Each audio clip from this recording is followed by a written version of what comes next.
സുമംഗല എണീറ്റ് റൂമിനുള്ളിൽ ആകെ ഒന്ന് ചുറ്റും നടന്നു നോക്കി. താൻ പോകും മുമ്പ് മാറ്റിയിട്ടിരുന്ന മുഷിഞ്ഞ സാരിയും ഹൗസ് കോട്ടുമെല്ലാം കഴുകി ഭംഗിയായി പ്രസ് ചെയ്ത് മേശപ്പുറത്ത് വെച്ചിട്ടുണ്ട്. ബെഡ്ഷീറ്റും പില്ലോ കവറുമെല്ലാം പുതിയത് വിരിച്ചിട്ട ശേഷം പഴയത് വൃത്തിയാക്കി കഴുകി മടക്കി വച്ചിരിക്കുന്നു. ജനാല വിരികളിലും വാതിൽ കർട്ടനുകളിലും അഴുക്കിൻ്റെ ലവലേശമോ പൊടിയോ മാറാലയോ ഒന്നും കാണാനായില്ല. മേശപ്പുറത്ത് വാരി വലിച്ചിട്ടിരിക്കുന്ന പുസ്തകങ്ങളും ഫയലുകളും പോലും ഒരു പ്രത്യേക ഭംഗിയിൽ അടുക്കി വച്ചിട്ടുണ്ട്.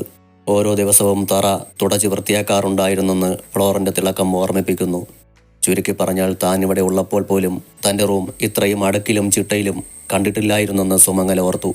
എന്നാൽ താനിവിടെ ഇല്ലാത്ത നേരം അവൾ ഈ റൂമിൽ കയറിയിട്ടുണ്ടല്ലോ എന്ന ചിന്ത അവരുടെ ചേതനകളെ ചുട്ടുപഴുപ്പിക്കാൻ തുടങ്ങി. വാതിൽക്കൽ ഒരു നിഴൽ അനങ്ങുന്നത് കണ്ടപ്പോൾ സുമംഗല തിരിഞ്ഞു നോക്കി. വാതിലിൻ്റെ ഇരു കട്ടളപ്പടിയിലും പിടിച്ചുകൊണ്ട് തന്നെ നോക്കി നിൽക്കുന്ന വിജയകൃഷ്ണനെ അപ്പോഴാണ് സുമംഗല കാണുന്നത്. അയാളുടെ മുഖത്ത് ഒരു പരാജിതൻ്റെ ഭാവമാണ് ഇപ്പോൾ ഉള്ളതെന്ന് അവർക്ക് തോന്നി. കാതങ്ങളോളം ഓടിത്തീർന്ന ശേഷം ഒരു കിതപ്പോടെ കുനിഞ്ഞു നിൽക്കുന്ന രൂപമാണ് കൺമുമ്പിൽ നിൽക്കുന്നത്. നിനക്ക് മുമ്പും നിനക്ക് പിമ്പും ഈ വീട്ടിൽ നിന്നിറങ്ങിപ്പോയ രണ്ട് ആൾക്കാരുണ്ടല്ലോ സുമേ, അവരാരും തിരിച്ചു വന്നില്ലേ നിന്റെ കൂടെ? അതോ അവരിപ്പോഴും സമരം പിൻവലിക്കുന്നില്ലെന്ന തീരുമാനത്തിലാണോ? അല്ല, അവരെ നിന്റെ കൂടെ കാണുന്നില്ല, അതുകൊണ്ട് ചോദിച്ചതാ. വിജയകൃഷ്ണൻ അവിടെ തന്നെ നിന്നുകൊണ്ട് തിരക്കി. അതാരാ വിജയേട്ടാ, ഇവിടെ നിന്നും ഞാനല്ലാതെ ഇറങ്ങിപ്പോയെന്ന് വിജയേട്ടൻ പറഞ്ഞ രണ്ടാൾക്കാർ? അവർ വിജയേട്ടൻ്റെ മക്കളാണെന്ന് പറയാൻ വിജയേട്ടൻ എന്താ ഇത്ര മടി? ഓ, ഇനി അവരെ മക്കളായി അംഗീകരിച്ചില്ലെങ്കിലും കുഴപ്പമില്ലല്ലോ വിജയേട്ടന്. ആ പദം അലങ്കരിക്കാൻ പുതിയ ആളെത്തിയിട്ടുണ്ടല്ലോ അല്ലേ? 19 വർഷക്കാലത്തോളം നിഴല് പോലെ കൂടെയുണ്ടായിരുന്ന സ്വന്തം ചോരയെ തള്ളിക്കളഞ്ഞിട്ട് എവിടെയോ കിടന്ന ഒരുത്തിയെ വിജയേട്ടൻ കൊണ്ടുവന്ന് ഇവിടെ കുടിയിരുത്തിയത് ഇതിനായിരുന്നു അല്ലേ? സ്വന്തം മക്കളെ തുരത്തിക്കളഞ്ഞിട്ട് ആ സ്ഥാനം പിടിച്ച് അവൾക്ക് നൽകാൻ. ഇനി അവൾ മാത്രം മതിയായിരിക്കും വിജയേട്ടന് മകളായി അല്ലേ? സുമംഗലയുടെ മുഖത്ത് ഒരു പരിഹാസ ചിരി വിടർന്നു. നീ വെറുതെ എഴുതാപ്പുറം വായിക്കല്ലേ സുമേ. ഈ വീട്ടിൽ നിന്നിറങ്ങിപ്പോകാൻ ഞാൻ ആരോട് പറഞ്ഞു? നിന്നോട് പറഞ്ഞോ, അതോ നമ്മുടെ മക്കളോട് പറഞ്ഞോ? ഞാൻ നമ്മുടെ മക്കളോട് ആരോടെങ്കിലും ആ വിധം സംസാരിച്ചെന്ന് അവർ പറഞ്ഞോ നിന്നോട്? അതല്ലെങ്കിൽ നീ കേട്ടിട്ടുണ്ടോ ഞാൻ പറയുന്നത്? ഇല്ലല്ലോ. ഒരു മനുഷ്യനെ കുറ്റപ്പെടുത്തി ചവിട്ടിത്താഴ്ത്തുമ്പോൾ അവന് നേർക്ക് തൊടുത്തുവിടുന്ന ആരോപണങ്ങൾക്ക് കുറച്ചെങ്കിലും സത്യത്തിൻ്റെ കഴമ്പുണ്ടാകാൻ ശ്രദ്ധിക്കണം സുമേ, അല്ലെങ്കിൽ നീ തോറ്റുപോകേണ്ടി വന്നേക്കും. ഓഹോ, അപ്പോൾ വിജയേട്ടൻ ധരിച്ചു വച്ചിരിക്കുന്നത് ഞാൻ തോറ്റ് തിരിച്ചു വന്നിരിക്കുന്നു എന്നാണോ? അവിടെ തെറ്റിപ്പോയി വിജയേട്ടന്. ഇതെൻ്റെ കൂടെ വീടാണ് വിജയേട്ടാ, എൻ്റെ മക്കൾക്കും എനിക്കും കൂടി അവകാശപ്പെട്ടത്. ഈ വീട്ടിൽ നിന്ന് ഒരുത്തിയെയും പേടിച്ച് ഒളിച്ചോടി പോകേണ്ട കാര്യം എനിക്കോ എൻ്റെ മക്കൾക്കോ ഇല്ല. അങ്ങനെ വിജയേട്ടനോ വിജയേട്ടൻ്റെ മകളോ ധരിച്ചു വച്ചിട്ടുണ്ടെങ്കിൽ ആ ധാരണ ഇപ്പോഴേ അങ്ങ് തിരുത്തിയേക്കുന്നതാണ് നല്ലത്. ആര് ധരിച്ചു വച്ചേക്കുന്നു? ഞാനോ? അയാൾ സ്വന്തം നെഞ്ചിൽ ചൂണ്ടുവിരൽ തുമ്പ് കുത്തി. അതൊക്കെ നിന്റെ തെറ്റായ ചിന്തകളാണ് സുമേ. നീയും നമ്മുടെ മറ്റു മക്കളുമെല്ലാം യുദ്ധം ചെയ്യുന്നത് സ്വന്തം നിഴലിനോട് തന്നെയാണെന്ന് നീയൊക്കെ തിരിച്ചറിയാൻ പോകുന്ന കാലം വിദൂരത്തല്ല. ആ, അതെല്ലാം വിട്ടേക്ക്. നിന്നോട് ഞാനൊരു സന്തോഷ വാർത്ത പറയാൻ വന്നതാ. നിനക്ക് മാത്രമല്ല, നിന്റെ കൂടെ ഈ വീട്ടിൽ നിന്ന് ഇറങ്ങിപ്പോന്ന നമ്മുടെ 2 മക്കൾക്കും സന്തോഷം തരുന്നൊരു വാർത്തയാ അത്. നിങ്ങളുടെ ശത്രു നവമി, അവൾ പോവുകയാണ്. ഈ വീട്ടിലോ നാട്ടിലോ ഒന്നും ഇനി അവൾ ഉണ്ടാവുകയില്ല.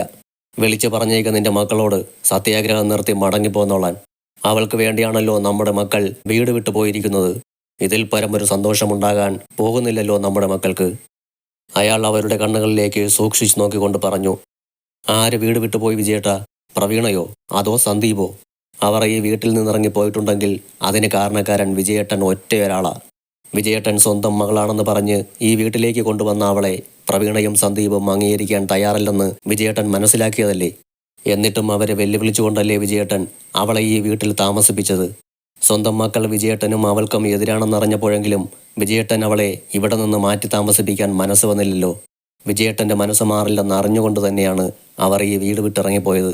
ഇന്നലെ കടന്നു വന്ന ഏതോ ഒരുത്തിക്ക് വേണ്ടി സ്വന്തം അച്ഛനോട് വഴക്കടിക്കാൻ എൻ്റെ മക്കൾ തയ്യാറായിരുന്നില്ല. അപ്പോഴവർക്ക് മുമ്പിൽ ഇതല്ലാതെ മറ്റു വഴികൾ ഒന്നുമില്ലായിരുന്നു. കുറച്ച് വൈകിയാണെങ്കിലും മക്കളുടെ മനസ്സ് മനസ്സിലാക്കാൻ അവരുടെ അച്ഛന് കഴിഞ്ഞല്ലോ. നന്ദിയുണ്ട് വിജയേട്ടാ. വിജയേട്ടൻ അവളെ ഇവിടെ നിന്ന് എഴുന്നള്ളിച്ച് മറ്റെവിടെയെങ്കിലും കൊണ്ട് കയറ്റും മുമ്പ് ഒന്നുകൂടി പറഞ്ഞു കൊടുത്തേക്കണം. 2 or 4 ദിവസം സുമംഗലയും മക്കളെയും അവർക്ക് മാത്രം അവകാശപ്പെട്ട ഈ വീട്ടിൽ നിന്ന് ഇറക്കിവിടാൻ അവൾക്ക് കഴിഞ്ഞിട്ടുണ്ടെങ്കിൽ എന്നെങ്കിലും അതിൻ്റെ സമ്മാനം പിഴപ്പലിശ ചേർത്ത് സുമംഗല തിരിച്ചു തന്നിരിക്കുമെന്ന് സുമംഗല ഒരു കിതപ്പോടെ പറഞ്ഞു നിർത്തി. വീറും വാശിയുമുള്ള ആ വാക്കുകൾ അവൾക്ക് നേരെ തന്നെ തിരിഞ്ഞടിക്കുന്ന ഒരു കാലത്തെ നേരിടാൻ നീ തയ്യാറായിരുന്നോളൂ എന്നാണ് ഇതിന് മറുപടി കൊടുക്കേണ്ടത്. അതിനെ തുടർന്നുണ്ടാകുന്ന സംസാരങ്ങൾ കൈവിട്ടു പോയാൽ തൻ്റെ മുമ്പിൽ വെച്ച് തൻ്റെ ഭാര്യ കത്തിയുരുക്കിത്തീരുന്നത് കാണാൻ തനിക്ക് വയ്യ. വിജയകൃഷ്ണൻ തൻ്റെ എല്ലാ ദേഷ്യവും ഒരൊറ്റ നോട്ടത്തിൽ ഒതുക്കി നിർത്തിക്കൊണ്ട് അവിടെ നിന്നും തിരിച്ചു പോന്നു. വിജയകൃഷ്ണൻ അവിടെ നിന്ന് പോയെന്ന് ഉറപ്പായതോടെ സുമംഗല ഫോണെടുത്ത് മക്കളെ വിളിച്ചു. പിന്നെ വിജയകൃഷ്ണൻ തന്നോട് പറഞ്ഞ കാര്യങ്ങളെല്ലാം അവൾ പ്രവീണയെ അറിയിച്ചു. നേരാണോ അമ്മേ? അച്ഛൻ ഇത്ര പെട്ടെന്ന് നമുക്ക് മുമ്പിൽ കീഴടങ്ങിയോ? അച്ഛൻ അത് വെറുതെ പറഞ്ഞാണെങ്കിലോ? പ്രവീണയ്ക്ക് സംശയം. വിജയേട്ടൻ്റെ പ്രവൃത്തികൾ കണ്ടിട്ട് അത് സത്യമാകാനാ മോളെ സാധ്യത. അങ്ങനെയെങ്കിൽ നീ നാളെ തന്നെ ഇങ്ങോട്ട് പോന്നേക്കണം കേട്ടല്ലോ. ആദ്യം അവൾ അവിടെ നിന്ന് പോയെന്ന് അമ്മ കണ്ട് ഉറപ്പാക്ക്. പിന്നെ തീരുമാനിക്കാം ഞാൻ അങ്ങോട്ട് വരണോ വേണ്ടയോ എന്ന്. സന്ദീപേട്ടൻ എന്തായാലും കുറച്ചു മുമ്പ് അങ്ങോട്ട് പുറപ്പെട്ടിട്ടുണ്ട്. ഇപ്പോൾ ഏറ്റുമാനൂരിൽ എത്തിക്കാണും. എന്നാലും എനിക്ക് അങ്ങോട്ട് വിശ്വസിക്കാൻ പറ്റുന്നില്ലല്ലോ അമ്മേ ഇത്. ഞാൻ കരുതിയത് അവളെ അവിടെ നിന്ന് ഓടിക്കാൻ അമ്മയ്ക്ക് കുറേ ബുദ്ധിമുട്ടേണ്ടി വരുമെന്നാ. ഏതായാലും അതുണ്ടായില്ലല്ലോ. അങ്ങനെ ഒരു തീരുമാനമെടുക്കാൻ തോന്നിയത് വിജയേട്ടൻ്റെയും അവളുടെയും നല്ല നേരത്ത്. അല്ലായിരുന്നെങ്കിൽ. നീ കഴിച്ചോ മോളെ? സുമംഗല തിരക്കി. ഓ, ഉപ്പുമാവ്. എന്തിനു കൊള്ളാമത്? നാവിൽ വയ്ക്കാൻ കൂടി കൊള്ളില്ല. ഞാൻ ഇവിടെ വന്ന അന്നു മുതൽ മല്ലികാൻ്റെ രാത്രിയിലുണ്ടാക്കുന്ന ആഹാരം അതാ. സമ്മതിക്കണം അമ്മയുടെ കുടുംബ വീട്ടിലുള്ളവരെ. പോട്ടടി, അവിടെ മല്ലിക ചേച്ചിക്ക് ആരിയ്ക്കുന്നു ഒരു സഹായത്തിന്? അത്രയും പേർക്ക് ഒറ്റയ്ക്ക് വച്ച് വിളമ്പേണ്ടതല്ലേ? അപ്പോൾ ഒരു നേരമൊക്കെ എന്തെങ്കിലും എളുപ്പവഴി നോക്കിയെന്നിരിക്കും. ശരിയമ്മേ, രാവിലെ വിളിക്കണേ. അവളെ കെട്ടിയെടുത്തു കഴിഞ്ഞാൽ ഉടൻ. അവളുടെ മുഖം കാണുമ്പോൾ എനിക്ക് ഭ്രാന്തിളകും. അതുകൊണ്ടാണ് അവൾ പോയിട്ട് ഞാനങ്ങോട്ട് വരുന്നുള്ളൂ എന്ന് പറഞ്ഞത്. സുമംഗല മകൾക്ക് വാക്ക് കൊടുത്ത ശേഷം ഫോൺ ബെഡിലേക്കിട്ടു. കുറച്ചു ദിവസങ്ങളായി കലങ്ങി മറഞ്ഞു പോയിരുന്ന തൻ്റെ മനസ്സ് ഏറെക്കുറെ ശാന്തമായതുപോലെ സുമംഗലയ്ക്ക് തോന്നി. മാനസികക്ഷോഭം മൂലം മാറി നിന്ന വിശപ്പും ദാഹവുമൊക്കെ ഇപ്പോൾ പൂർവാധികം ശക്തിയോടെ തിരിച്ചെത്തിയതായി സുമംഗലയ്ക്ക് അനുഭവപ്പെട്ടു. അവർ എഴുന്നേറ്റ് അടുക്കളയിലേക്ക് ചെന്നു. ഇന്ന് ആ വീട്ടിൽ പാചകമൊന്നും നടന്നിട്ടില്ലെന്ന് സുമംഗലയ്ക്ക് തോന്നി. എല്ലായിടവും തൂത്തു തുടച്ച് വൃത്തിയാക്കിയിട്ടിരിക്കുകയാണ്. അടുക്കളയിലെ വെള്ളം കുടിക്കുന്ന ഗ്ലാസുകൾ ഒഴികെ മറ്റൊന്നും ഇന്നെടുത്ത് ഉപയോഗിച്ചതിൻ്റെ ലക്ഷണങ്ങളൊന്നും കാണാനില്ല. സുമംഗല വേസ്റ്റ് ബക്കറ്റിൻ്റെ മൂടി തുറന്നു നോക്കി. അതിൽ പാഴ്സൽ വാങ്ങിച്ചതിൻ്റെ കവറുകളും മറ്റും കാണപ്പെട്ടതോടെ സുമംഗല അത് വീണ്ടും മൂടിവെച്ചു. പ്രവീണ വിശക്കുമ്പോൾ സ്വയം പാചകം ചെയ്ത് കഴിക്കാനായി നൂഡിൽസ് വാങ്ങി വയ്ക്കാറുള്ള ചെറിയ ബക്കറ്റ് സുമംഗല എടുത്തു തുറന്നു. അതിൽ 2-3 പാക്കറ്റ് നൂഡിൽസ് ശേഷിച്ചിട്ടുണ്ടായിരുന്നു. അതിൽ നിന്നൊരെണ്ണം എടുത്ത ശേഷം സുമംഗല ഒരു പാനിൽ വെള്ളം തിളപ്പിക്കാനായി അടുപ്പിൽ വെച്ചു. 5 മിനിറ്റിനുള്ളിൽ സുമംഗല പാകം ചെയ്തെടുത്ത നൂഡിൽസ് പ്ലേറ്റിലേക്ക് മാറ്റിവെച്ചു. ഒരു സ്പൂൺ എടുത്ത് പ്ലേറ്റിലേക്ക് വച്ച ശേഷം റൂമിലേക്ക് തിരികെ പോകാൻ തിരിയുമ്പോൾ തൊട്ടുപിന്നിൽ നവമി നിൽക്കുന്നത് കണ്ട് അവർ ഞെട്ടിപ്പോയി. സുമംഗല അവിടെ അങ്ങനെ ഒരാൾ നിൽക്കുന്നതേ ഗവനിക്കാതെ അവളെ കടന്ന് നടന്നു നീങ്ങാൻ തുടങ്ങുമ്പോൾ നവമി അവരെ അമ്മയെന്ന് വിളിച്ചു. സുമംഗല പെട്ടെന്ന് അവിടെ നിന്നിട്ട് അവളെ തിരിഞ്ഞു നോക്കി. അമ്മയോ? ആരുടെ അമ്മ? എനിക്ക് 3 മക്കളുണ്ട്. അവർ വിളിച്ചാൽ മതി എന്നെ അമ്മയെന്ന്, അല്ലാതെ നീയല്ല വിളിക്കേണ്ടത്. എവിടെയോ ആരുടെയോ എച്ചിൽ പാത്രമെടുത്തും വിഴുപ്പലകിയും ഗതികെട്ട് ജീവിച്ചു പോന്ന നീ ഇനി മേലിൽ എന്നെ അങ്ങനെ വിളിച്ചു പോകരുത്. നിനക്ക് വിളിക്കാൻ അങ്ങനൊരാൾ ഈ ലോകത്തിൻ്റെ ഏതെങ്കിലും കോണിൽ ജീവനോടെ ഉണ്ടെങ്കിൽ അവിടെ പോയി അവരെ വിളിച്ചോണം അമ്മയെന്ന്. അല്ലാതെ ഞാനല്ല നിന്റെ അമ്മ. നാണമില്ലേടി നിനക്ക് എന്നെ അങ്ങനെ വിളിക്കാൻ? സുമംഗല പല്ലുകൾ ഞെരിച്ചു. ഇനി ഒരിക്കലും ഞാൻ അമ്മയെന്ന് വിളിച്ചു വരില്ല. അമ്മയുടെ മുമ്പിൽ പോലും വരില്ല. ഞാനിവിടെ നിന്ന് പോവാ. അത് അമ്മയോടൊന്ന് പറയണമെന്ന് തോന്നി, അതുകൊണ്ട് വന്നതാ. അമ്മയ്ക്ക് ഇഷ്ടമായില്ലെങ്കിൽ ക്ഷമിച്ചേക്കണം. അമ്മയെന്ന് അമ്മയുടെ പ്രായമുള്ള ഒരാളെ വിളിക്കാൻ ഒരു നാണത്തിൻ്റെയും ആവശ്യമില്ല അമ്മേ. ഞാൻ കൊല്ലത്ത് താമസിച്ചിരുന്നപ്പോൾ അവിടുത്തെ അമ്മയെയും ഞാൻ അമ്മയെന്ന് തന്നെയാണ് വിളിച്ചിരുന്നത്. മതിയടി വിളമ്പിയത്. വഴിയിൽ നിന്ന് മാറി നിൽക്ക് നീ. അവളുടെ ഒരു കൊല്ലത്തെ അമ്മ. നിനക്ക് മാത്രമാണല്ലോടി ഇതൊക്കെ ഉള്ളത്. കൊല്ലത്തൊരമ്മ, കോട്ടയത്തൊരച്ഛൻ, എറണാകുളത്തൊരാങ്ങള, ആലപ്പുഴയിൽ ഒരു അനിയത്തി. ഇനി ഈ ലോകത്തിൻ്റെ ഏതൊക്കെ കോണുകളിൽ നിന്റെ അച്ഛനും അമ്മയും ആങ്ങളമാരും ഒക്കെ ഒളിച്ചിരിപ്പുണ്ടടി നെറുകെട്ടവളെ. അവൾ ക്ഷമയും ചോദിച്ചുകൊണ്ട് വന്നേക്കുന്നു. ഒരു കുടുംബം തകർത്തെറിയാൻ വന്നതിനാണോടി ഞാൻ നിന്നോട് ക്ഷമിക്കേണ്ടത്? ആണോന്ന് ഉച്ചത്തിൽ ചോദിച്ചും കൊണ്ട് സുമംഗല തൻ്റെ റൂമിലേക്ക് പോയി. നവമി തിരികെ റൂമിലെത്തുമ്പോൾ അവൾ രാവിലെ കൊണ്ടുപോകാൻ തയ്യാറാക്കി വെച്ച ബാഗുകൾക്കരികിൽ അനുറാണി ഇരിപ്പുണ്ട്. അമ്മയുടെ കയ്യിൽ നിന്ന് ശരിക്ക് കിട്ടിയ ലക്ഷണമുണ്ടല്ലോ മുഖം കണ്ടിട്ട്. ഞാൻ പറഞ്ഞതല്ലേ ചേച്ചിയോട് അങ്ങോട്ട് പോകേണ്ടെന്ന്. നവമിയുടെ മുഖത്തേക്ക് നോക്കിക്കൊണ്ട് അനുറാണി പറഞ്ഞു. സാരമില്ലടി, അമ്മയോട് യാത്ര പറയാതെ ഞാൻ എങ്ങനെയാ ഇവിടെ നിന്ന് പോകുന്നേ? നമ്മുടെ അമ്മയല്ലേ, എന്നെ എന്ത് വേണോ പറഞ്ഞോട്ടെ. നവമി വന്ന് അവളുടെ അടുത്തേക്കിരുന്നു. നിനക്ക് ഉറക്കം വരുന്നില്ലേ അനുമോളെ? പോയി കിടന്നുറങ്ങ്. രാവിലെ സ്കൂളിൽ പോകേണ്ടതല്ലേ. നാളെ നിങ്ങളുടെ കൂടെ ഞാനും വരുന്നുണ്ട്. അച്ഛൻ സമ്മതിച്ചല്ലോ പോന്നോളാൻ. ചേച്ചി താമസിക്കുന്നത് എവിടെയാണെന്ന് ഞാനൊന്ന് കാണണ്ടേ?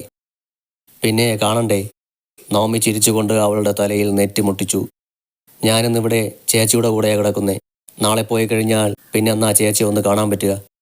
അന്ന് രാത്രി വൈകുവോളം നവമിയുമായി സംസാരിച്ചിരുന്ന ശേഷം അനുറാണി അവിടെ തന്നെയാണ് കിടന്നുറങ്ങിയത്.